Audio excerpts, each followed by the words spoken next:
It's my pleasure to introduce Dr. Monica Morrow. Dr. Morrow is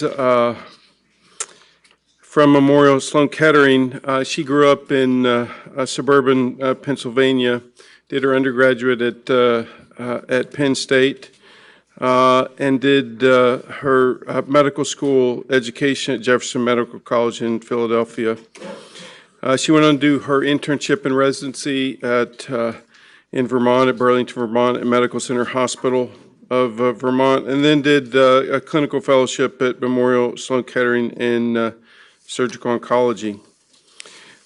She started out her career in New York City at State University, New York, Brooklyn, moved to Northwestern in Chicago, then became a chair in Cancer Center Research at the Fox Chase Center in Philadelphia, and then is currently, since 2008, is professor of surgery at Weill Medical College of Cornell, and she's the Ann Burnett Winfor Chair of Clinical Oncology. Dr. Morrow has been a international leader in breast cancer care. She's been a prolific author and internationally recognized leader with respect to breast cancer. She's authored over 800 peer-reviewed publications about breast cancer, really touching on all relevant aspects of modern breast cancer care. And she is going to address us today on progress in individualizing local therapy of breast cancer. Dr. Morrow, thank you very much for coming this morning.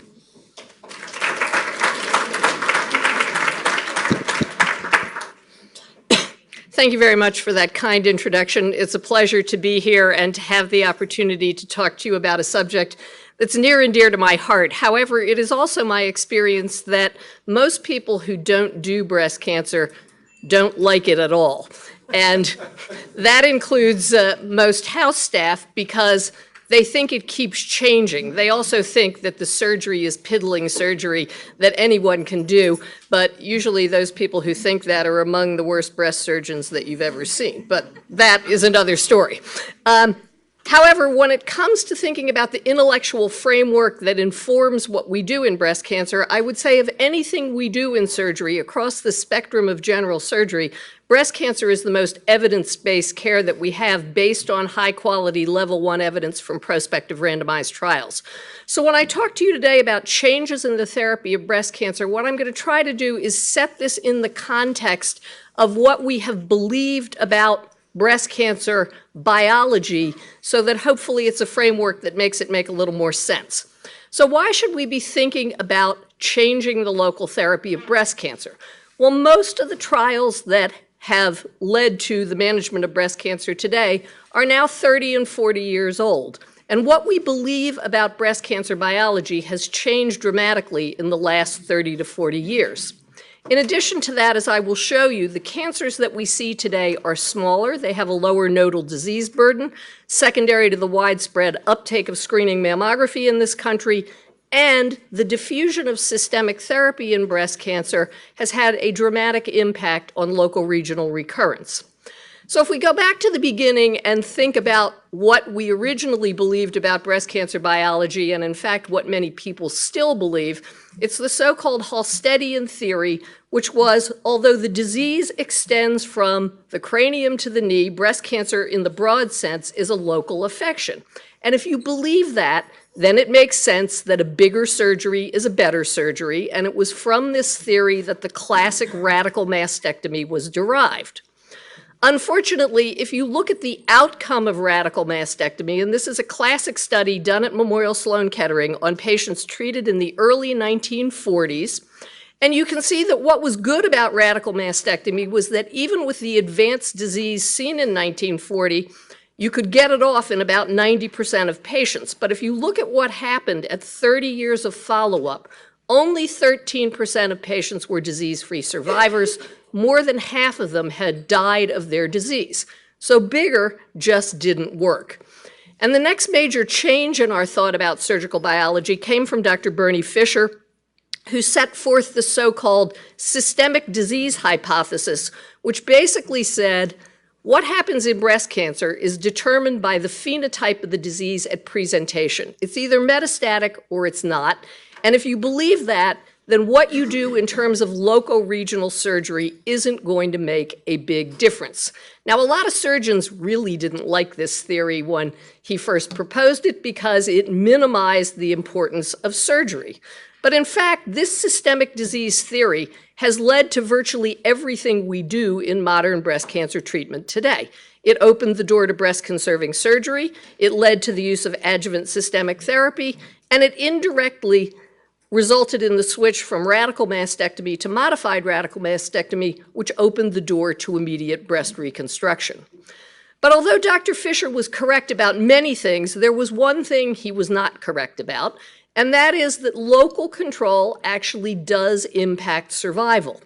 This is the Oxford Overview Analysis, which is a compilation of all the prospective randomized trials in breast cancer. These happen to be studies of breast-conserving surgery with and without radiotherapy. So shown on the top two panels are node-negative patients.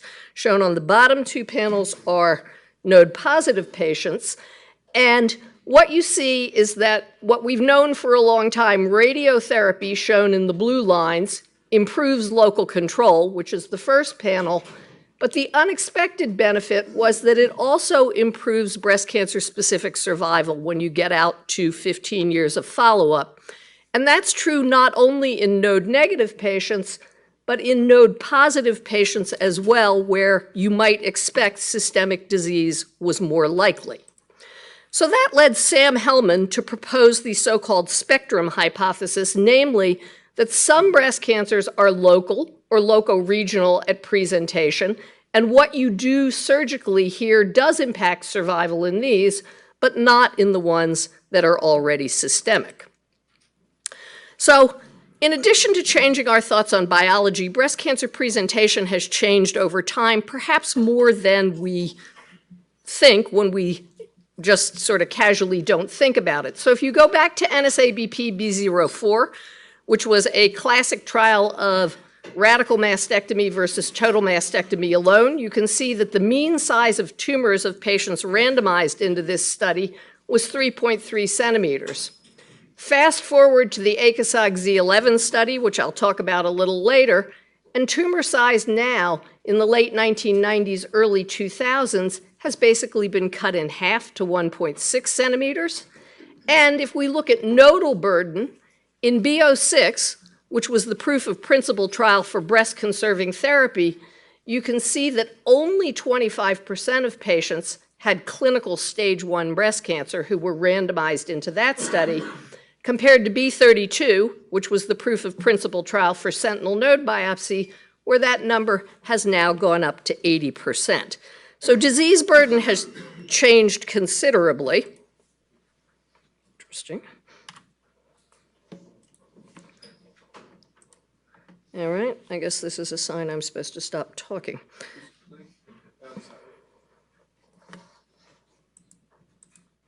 Okay, so if we ask the question, what does breast cancer look like today? This is a consecutive group of 11,500 patients that we operated on at Memorial between 1998 and 2010, broken down by hormone receptor and HER2 status, since that's how we think of breast cancer today.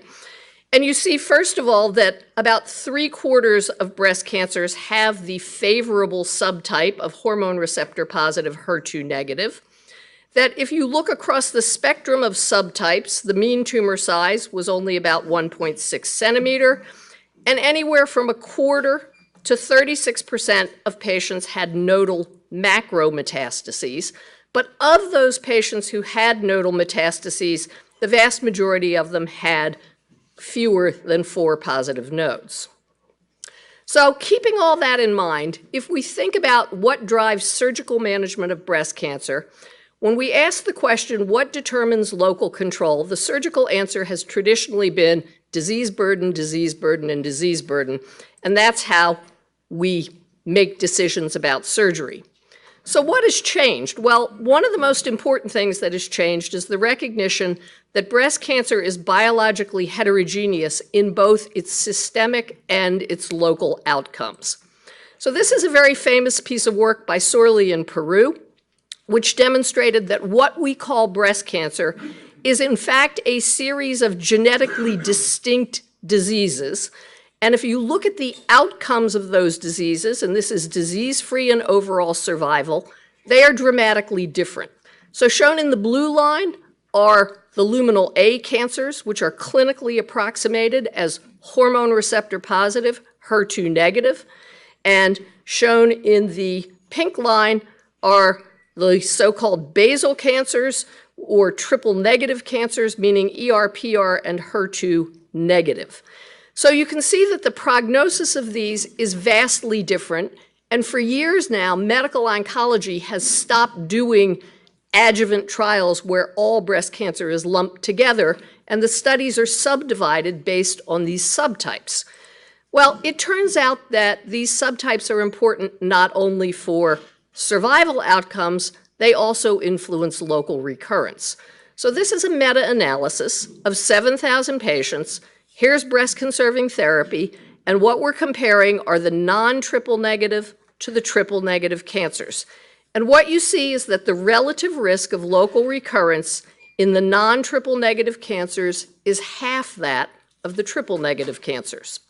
So that might lead you to believe that aggressive biologic subtypes are better treated with mastectomy, but if you then look at that same meta-analysis for mastectomy patients, you see exactly the same thing, namely that local recurrence is highly significantly less in the non-triple negative cancers.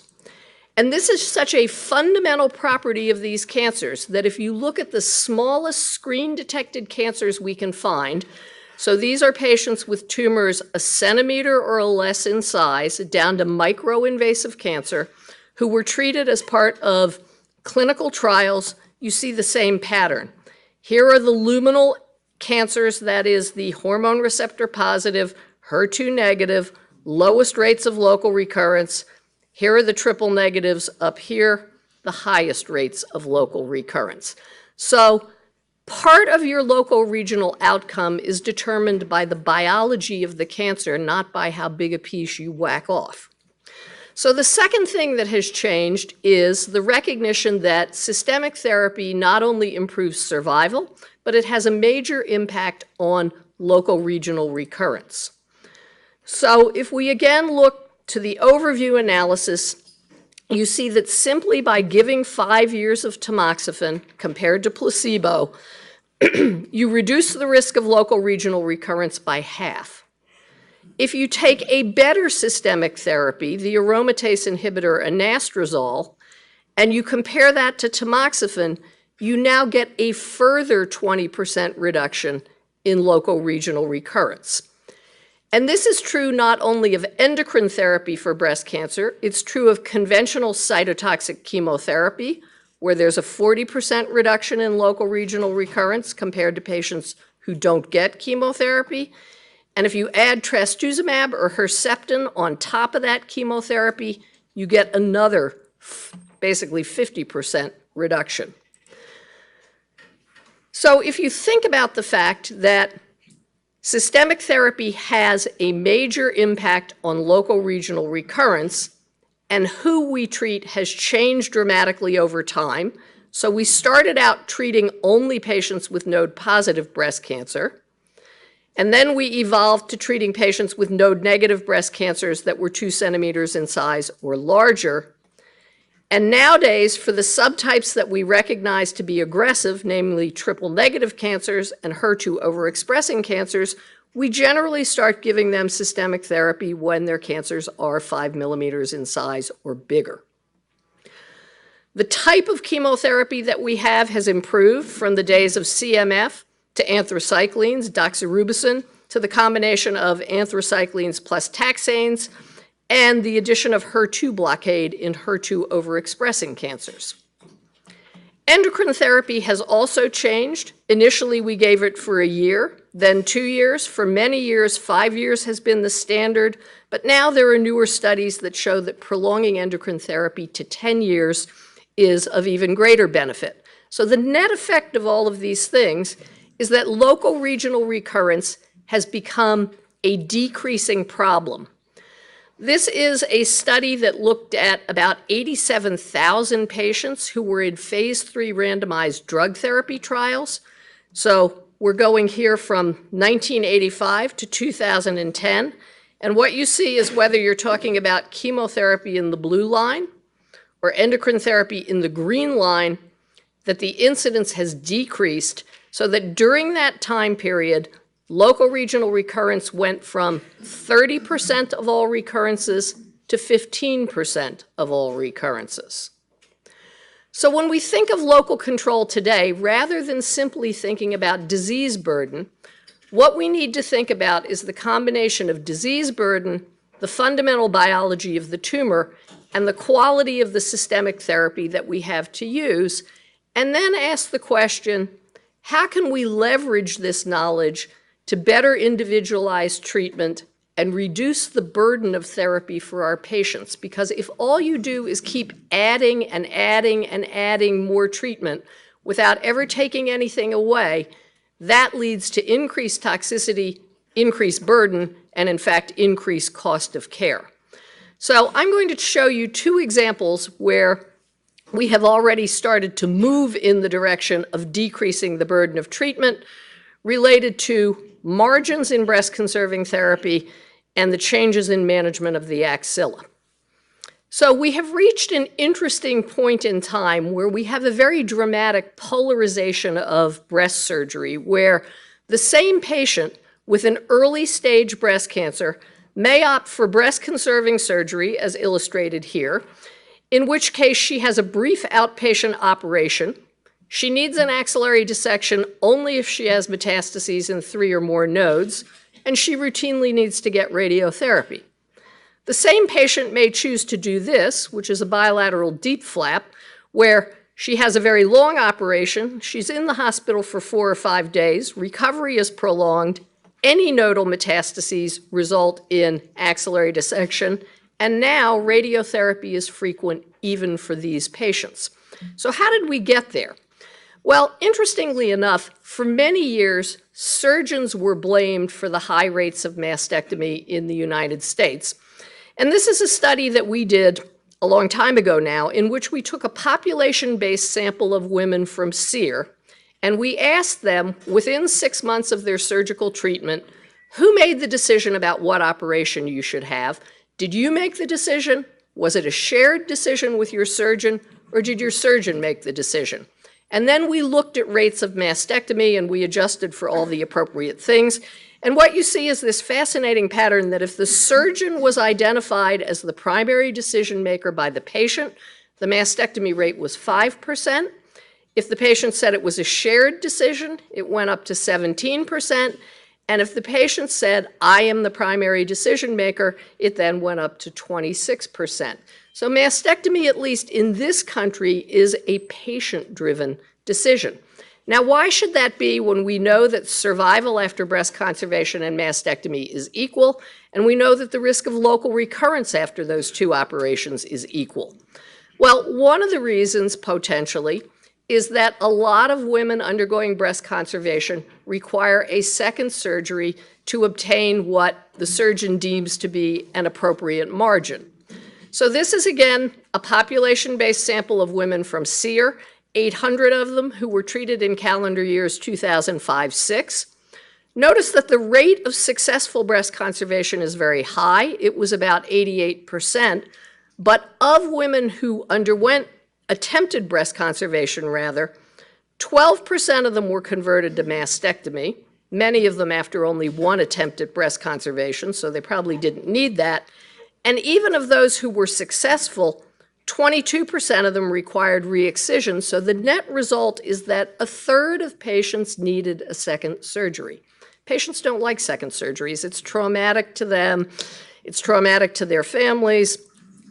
So 50% of additional surgeries in the United States were being done for margins that were technically negative, defined as no ink on tumor, which is the only negative margin that was ever studied in a prospective randomized trial. That was the definition in B06.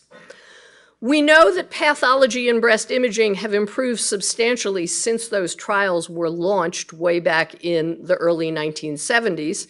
And as I've just shown you, systemic therapy has a major impact on local control. Now, over time, surgery after lumpectomy has been very stable. This is information from the National Cancer Database of the American College of Surgeons on 253,000 patients treated between 2004 and 2010. And you see that over that time period, just about a quarter of them required a second operation. And between 2004 and 2010, the decrease was only 3%. So not very much was changing over a fairly prolonged period of time. So recognizing everything that I just told you, the Society of Surgical Oncology and ASTRO, which is the Radiation Oncology Society, decided to put together an evidence-based consensus on margins in invasive cancer. And after doing a meta-analysis of the published literature, we came to the conclusion that there was no benefit in routinely getting a margin more widely clear than no ink on tumor. There was no scientific evidence that that reduced the risk of local recurrence in the breast.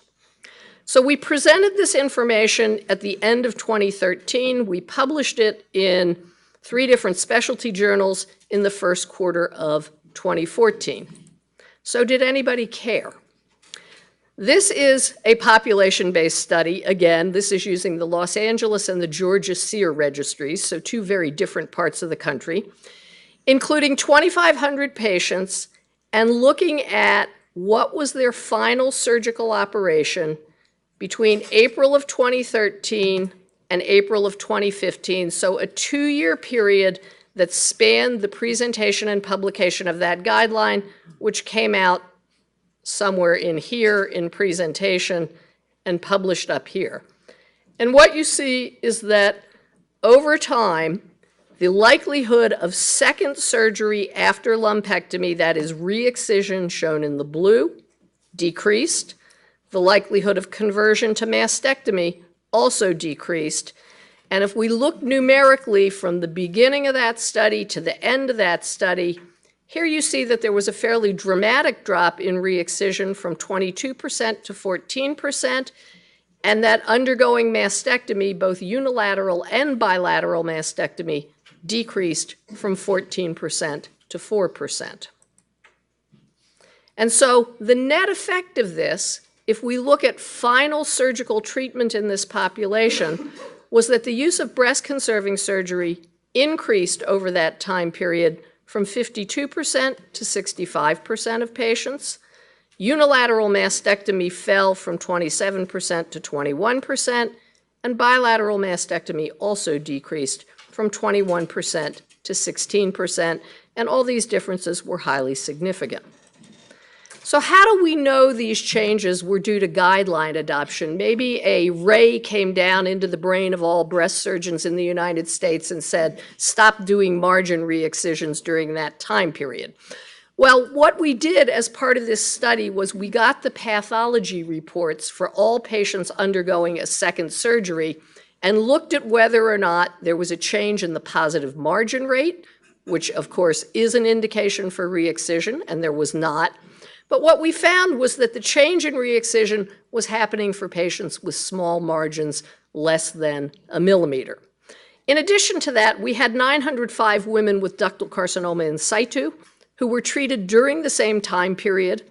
That margin guideline does not apply to DCIS, and in those DCIS patients, we saw no change in final surgical procedure or in the use of re-excision, all information that led us to believe that the guideline was in fact influential in changing practice.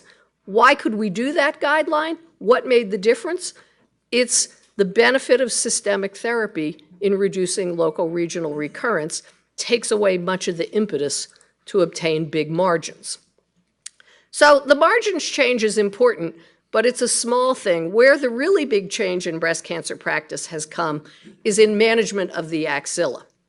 So we have certainly come a long way from what's shown on the beginning of this slide, which is somebody who had a classic radical mastectomy followed by chest wall irradiation, developed lymphedema, and now has lymphangiosarcoma, which is what's shown in that picture, to what we see here, which is the mild lymphedema that you get after modern axillary dissection, to the era of the sentinel node biopsy, where we see very little lymphedema. So although sentinel node biopsy has been accepted as a staging procedure and as the appropriate way to determine if someone's axilla is negative, the big change has become in how do we manage the node-positive axilla. So the Z11 study, led by Armando Giuliano, was a prospective randomized trial in which women with clinically node-negative breast cancer, as determined by physical exam alone, sticking your hand in their armpit to see if you feel any lymph nodes, not a whole bunch of X-ray tests, who underwent breast-conserving surgery and were found to have H&E detected metastases in their sentinel nodes, were randomized to axillary dissection or no further axillary surgery.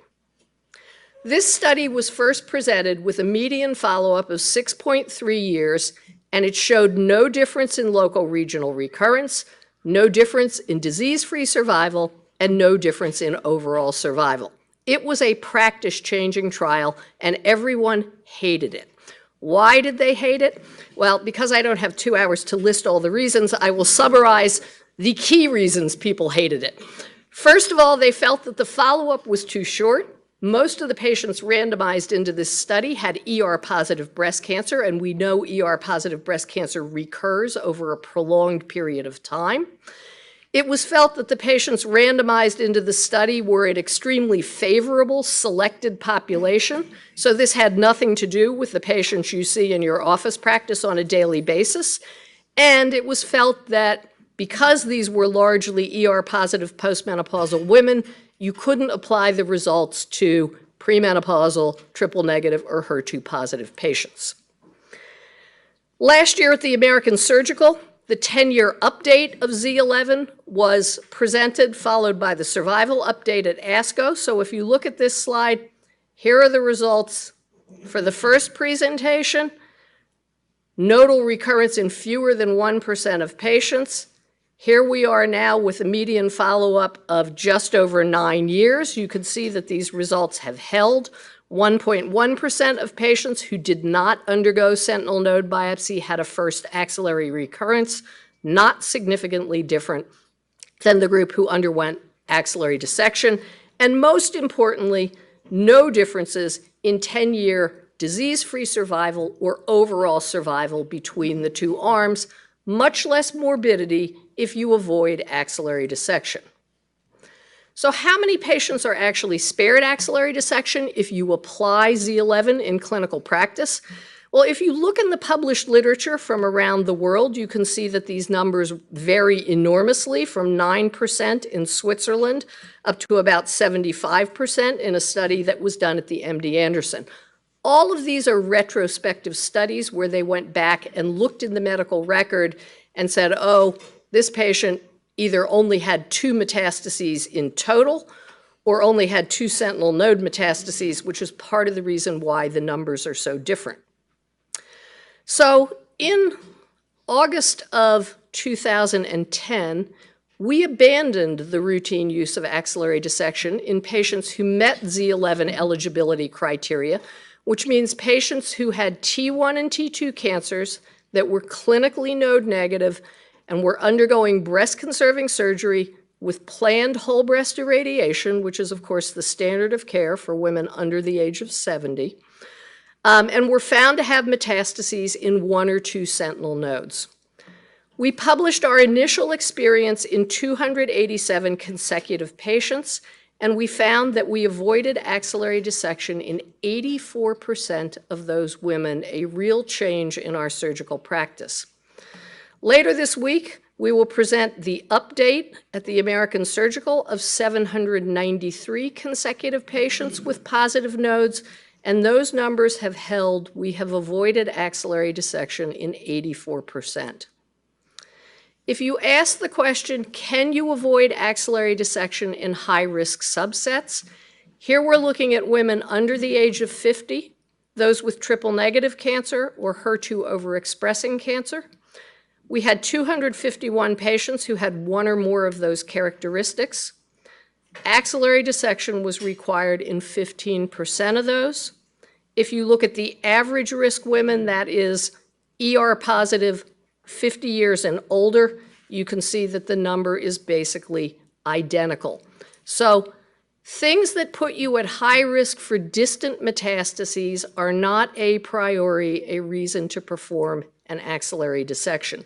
Notice also that in the patients who did require axillary dissection, the nodal disease burden was not different. So if we look at that series of patients that we've been treating, here we have outcome data for the 484 who have follow-up of at least a year and received radiotherapy. 99% of these patients got systemic therapy, which is exactly what you would expect in a node-positive breast cancer cohort. So 280 of them were treated with standard supine breast tangents. 103, or 21%, were treated prone, meaning their axilla got essentially no radiotherapy, and 21% of them were felt to require node field irradiation by the radiation oncologist. The median follow-up for this group is 37 months. There have been no axillary first failures. There has been one combined breast and axillary failure in this group, and 4 patients who recurred in the nodes at the same time they developed distant metastases, only one of whom had axillary metastases. The median time to nodal recurrence in this group is 28 months. And if we then look at local regional recurrence by radiation fields, you see that the rate is 1% for patients treated prone, 1.4% for those treated supine, and there have been no recurrences in those who had combined breast and nodal irradiation, a non-significant difference. Why is this important? Because many people who apply Z11 feel that if you do that, you have to radiate the axillary node fields. Our results would strongly suggest that that is not necessary for local control. So what we can say about this is that with follow-up of 10 years, axillary dissection does not improve rates of local regional recurrence, disease-free, or overall survival compared to sentinel node biopsy alone in patients having breast conservation with whole breast irradiation. The majority of patients undergoing breast conservation are able to avoid axillary dissection regardless of their age, ER, PR, and HER2 status. And in today's world, axillary dissection can no longer be considered the standard of care in patients meeting Z11 eligibility criteria. If you didn't at least discuss this, I would consider this a board flunk. So the next challenge in patients with breast cancer is neoadjuvant chemotherapy, something that is becoming increasingly popular. So what do we know about the axilla in neoadjuvant chemotherapy? Well, we know for a long time now that in clinically node-negative patients, giving chemotherapy up front decreases the incidence of nodal metastases and therefore the need for axillary dissection. That was demonstrated many years ago in the NSABP B18 trial. We also know that sentinel node biopsy after neoadjuvant chemotherapy works in patients who present as clinically node negative. You can find a sentinel node in more than 90% of them. And if that sentinel node is negative and you don't dissect the axilla, rates of local regional recurrence are less than 2%. And I think most people would consider that sentinel node biopsy post-neoadjuvant chemotherapy for patients presenting as clinically node negative is standard practice at this point in time. Where the controversy comes is, what do you do with the patient who presents with node positive disease and then down stages with neoadjuvant therapy from a clinical point of view? Well, we know from prospective studies that you can obliterate cancer in the axillary nodes in anywhere from 35 to about 50% of patients who have biopsy-proven node-positive disease. So a lot of them stand to benefit. So then the question was, is sentinel node biopsy accurate in those patients who start out node positive and downstage. And we now have the results of 3 prospective single-arm trials in which patients underwent a sentinel node biopsy followed by a backup axillary dissection to establish the false negative rate. And what they tell us is sentinel node biopsy is accurate given certain caveats. So notice that, first of all 3 of these studies have extremely heterogeneous patient populations ranging anywhere from undetectable primary tumors in the breast to T3 and T4 lesions, that they include N1 disease as well as bulky nodal disease. So if you look at the overall false negative rate of sentinel node biopsy, it exceeds the 10% threshold that we accept in primary surgery. It was 13% in ACOSOG's 1071. It was 14% in Sentina. But if you break that down further by looking at the number of sentinel nodes retrieved, you see that the false negative rate is highly related to the number of negative sentinel nodes obtained. So if you get only 1 or 2 negative sentinel nodes, then the false negative rates are 20% and higher, clearly unacceptable. But if you get 3 or more negative sentinel nodes, now the false negative rate falls to that acceptable less than 10% rate. So after these studies came out, we started a prospective study to ask the question, how often can you avoid axillary dissection in node-positive patients, meaning you find 3 or more sentinel nodes using dual lymphatic mapping, none of these patients had clips in their node, and you achieve a nodal pathologic complete response rate. And so what we found in 128 patients who downstaged to clinically node negative was that we were able to find 3 or more sentinel nodes in 110. Of these, 62 were pathologically negative, meaning that we basically avoided axillary dissection in half of this patient population who started out with positive nodes. As one would anticipate, the rates of nodal pathologic complete response vary with receptor status, so that they are highest in ER-negative, HER2-positive patients. All of these patients had dual blockade with pertuzumab and Herceptin, or Perjeta and Herceptin. And you can see that here, 29 out of 30, or 97% of them, had a path CR. Nodal pathologic complete response rate was lowest in the patients we would expect, that is the ER-positive, HER2-negative, luminal-like patients, but still, 21% of those patients had a nodal path CR. We also discovered something interesting, namely that nodal PCR occurs more frequently than breast PCR, even when you define breast PCR only as no invasive carcinoma in the breast. So 49% of patients overall had nodal PCR, only 37% had a breast PCR, and we see that that difference was particularly noteworthy in the ER-positive, HER2-negative patients, where twice as many had a nodal PCR. So can we select a subset of ER-positive, HER2-negative patients who are most likely to benefit from neoadjuvant chemotherapy using standard clinicopathologic features? And the answer is yes, if you take patients who do not express progesterone receptor and have high histologic grade. Here, nodal PCR rate goes up to 35%, compared to the patients who are both ER and PR positive and have non-high-grade tumors, where the nodal PCR rate is only 8%. So that leaves us with an interesting question. What used to be really easy, which was you have breast cancer, you have a metastasis in your node, you have an axillary dissection, end of the conversation, let's talk about something really interesting like resecting the pancreas. Now we have to think about what we're actually doing here.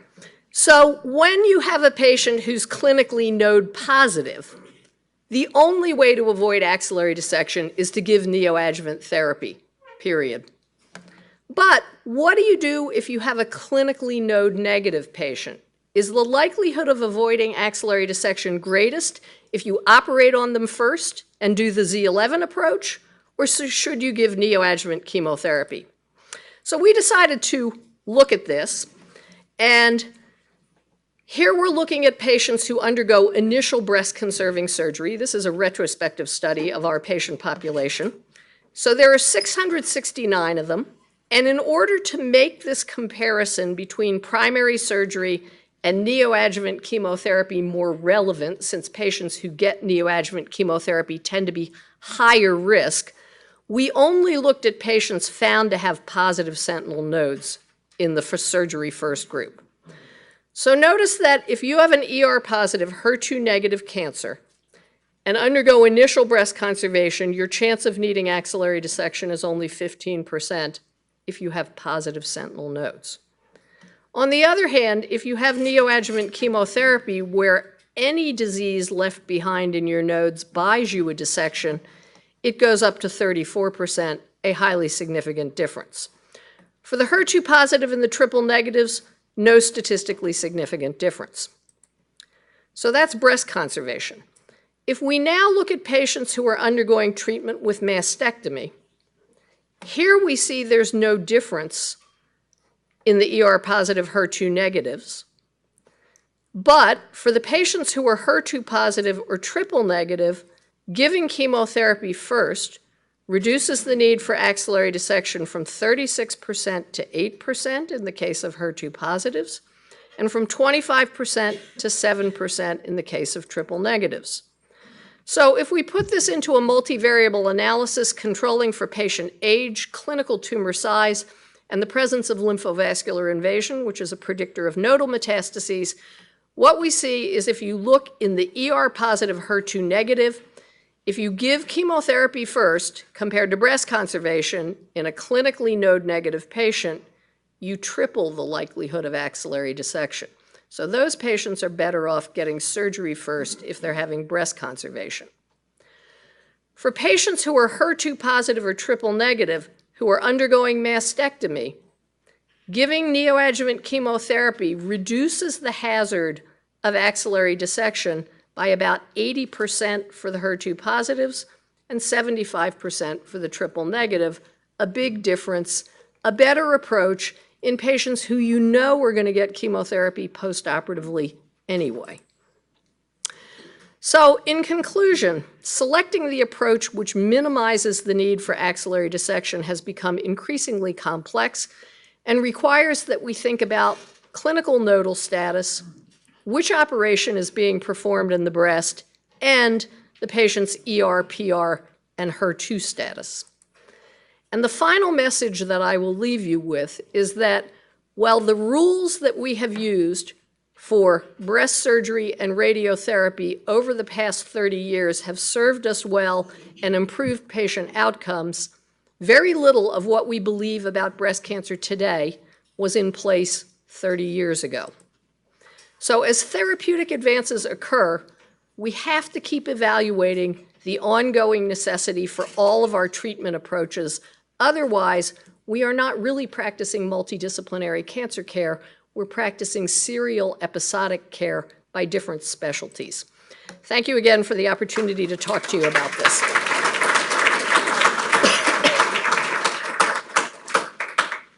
Questions for Dr. Morrow? Virginia. So, typically when something changes in one subspecialty, something also changes in another. And we're seeing a lot of ultrasound being done of the axilla now. How does that fit into the clinically known positive status of the patient?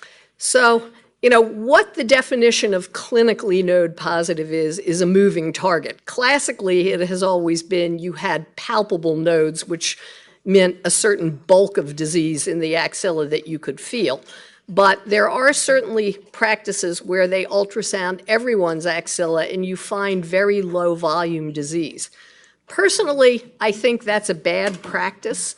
And the reason is that some people use that as then an indication to perform axillary dissection in patients who would be a Z11 candidate.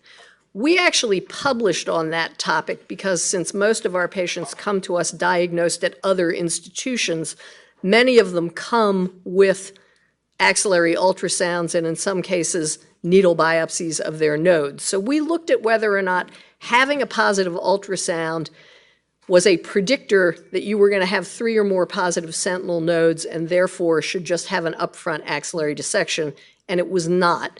Fewer than a third of those patients with positive ultrasounds had 3 or more positive nodes. So again, if you use that to knee-jerk do an axillary dissection, you're over-treating about